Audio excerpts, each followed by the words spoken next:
So the Sharks made a bunch of moves. Before we start talking about specifically the games, I want to just kind of rip through some of the things that have happened off the ice. On Thursday, they claimed Vincent Iorio off waivers from Washington. They also made a trade. They at the AHL level. They sent forward Oscar Olesen to Minnesota for defenseman Kyle Masters. Their defenseman Tim Liljegren was placed on IR with an upper body injury, and they also had John Klingberg is kind of day to day with a lower body injury. And then yesterday, Shakir Mukhamadullin was placed on IR with an upper body injury. That means they called up Luca Cagnoni in his stead. So Luca's gonna get to make his NHL debut at some point here pretty soon. He's up with the big club, so we love that. That's more rookies getting their shot, getting their taste at the with the big club. We love that. Okay, so now let's talk about the Sads. Okay, so on last Tuesday against Carolina, they lose 5-1. A couple of notes from this game: Michael Misa made his NHL debut in this game. And William Eklund got the goal in the second period to tie the game at 1 goal apiece, but that was kind of it. And that was as close as the Sharks got. They couldn't generate a single shot in the third period in that game. So that sucked. Still looking for a win. Yeah. So then we move on to Friday night at Utah.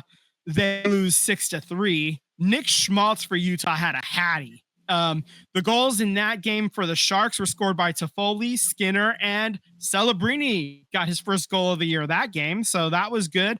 And then we switch over to Saturday night. Still looking for a win.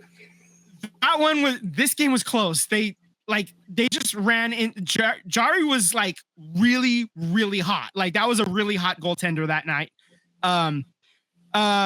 Crosby and Malkin both had an assist and a goal in that game. Malkin's goal was an empty netter. Jari just stood on his head. He had like 30 saves or something like that. That was kind of unfortunate.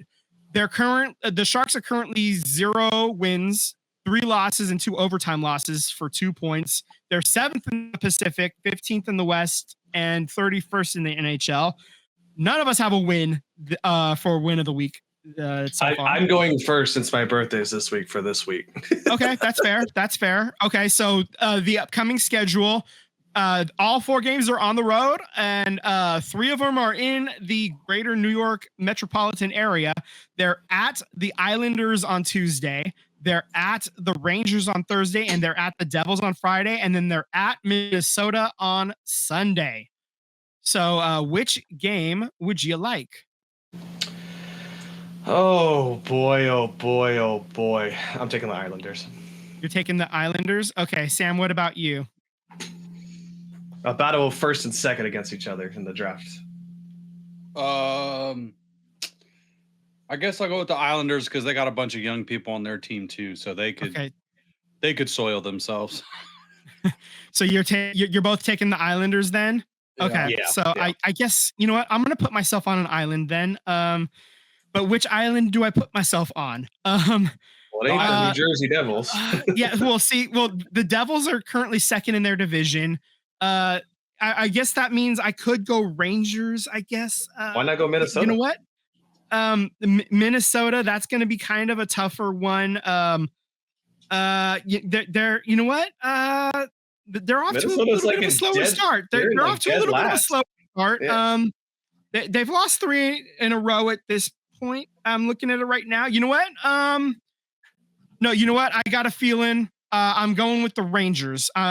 So you boys are taking the Islanders. I'm going to take the Rangers. Okay. That's kind of a nice back-to-back. If you think about it, just because you ain't got to go anywhere. Yeah, I mean, honestly, 3 games truly in a row. True. Yeah. I mean, you got a game on Long Island, and then you're on Manhattan, and then you just go right across the river to New Jersey, and then you fly to Minnesota to the state of hockey. Obviously, that's a little bit further away, obviously, but yeah, that's fun.